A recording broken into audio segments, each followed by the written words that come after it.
આજ રોજ Chhota Udepur police station તમામ આમ આદમી પાર્ટીના કાર્યકર્તા ભેગા થયા છે.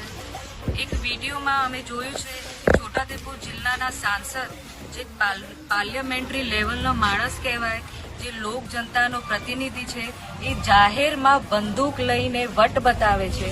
એટલે શું દેખાવા માંગો છો કે તમે ગુંડા છો, તમે દબંગ છો, કે તમને કોઈની જાનની કદર નથી, કે તમે કાયદા ઉપર છો? અને બીજા એક વિડીયોમાં છે જેમાં સંગ્રામ જસુ રાઠવા પણ બંદૂક લઈને એની તાનાશાહી બતાવે છે, ગોળી પણ ચલાવે છે. એ જાહેર વિડીયો પણ છે અને જાહેરનામાનો ભંગ પણ કરેલું છે. તો પોલીસને હું કહેવા માંગુ છું કે તમે કાયદેસર FIR કરો, કેમ કે તમે ખોટી રીતે ના કરતા કેસોમાં FIR કરો છો તો આ તો જાહેર નિયમનું ઉલ્લંઘન છે.